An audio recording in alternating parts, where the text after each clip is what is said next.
Ke rata ho nka monyetla hona ho leboha batho bohle ba ntseng ba kena ka hare ho channel ena ya rona ya Timeless Hymns and Worship.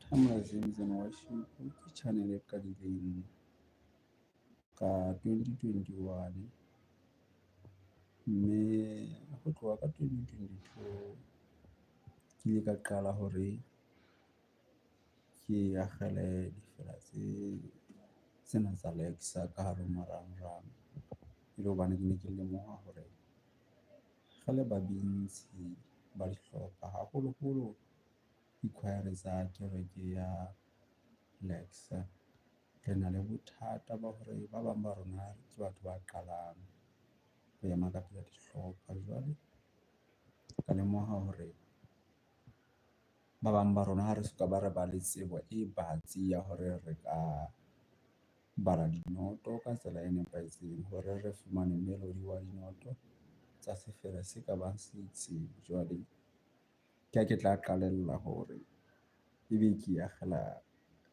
difela tsena tsa Alexa tsena. Ke kgolwa ho fihlela ha jwale e se le batho ba bangata ba ntseng ba kena ka hare ho inbox ya ka, ba bolela hore ba leboha haholo ka lebaka la difela tsena tse leng hore ke ntse ke di akgela ka hare ho marangrang. Jwale ke kgolwa ka hare ho Timeless Hymns and Worship ho na le difela tsa lefu, o tla thola difela tsa Christmas, o tla fumana difela tsa ha motho a utlwile bohloko. Difela tsa Alexa di batla di le ngata haholo. Jwale ke go leka tebena le tsebo ho mpona hantle.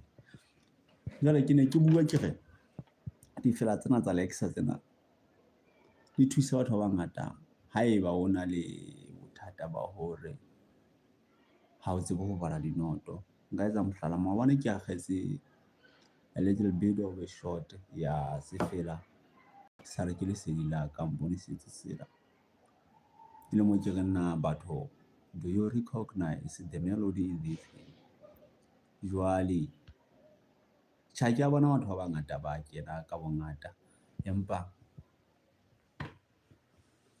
ho ha o re letho. Taba e mona he bana beso, lebaka leo ke etsang this live video ke hobane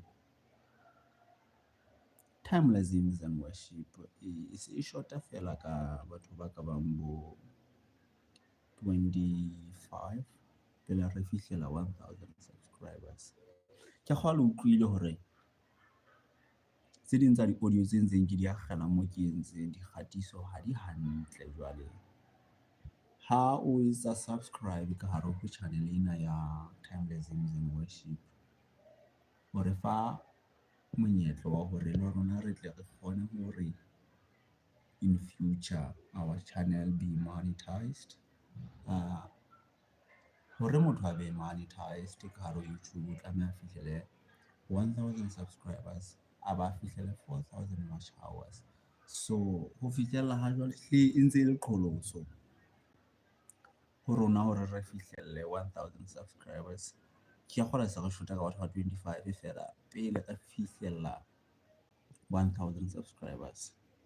Jwale ke ka hona ke etsang boipiletso ba hore haeba o ntso o kena ka hare ho Timeless Hymns and Worship fela o sa siye monwana wa hao wa hore o etse subscribe, ke kopa hore o ko re siele monwana ona o etse subscribe e le hore re fihlelle our thresh mark ena ya 1000 subscribers, e le hore re qetelle channel e hodile, re tsebe hore re ka mane di utswile, e le hore re tsebe hore re reke equipment ya studio, di-mic tle di kgona hore di be teng.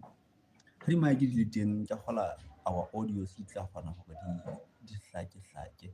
Ke na le toro ya hore by 2025 Easter e tle e fihle re se re na le studio equipment, maybe re tla kgona hore re hatise tse ding tsa difela. Ke hlokometse hona le batho ba ntseng ba kena ba comment-a ka hore difela tsena ba re na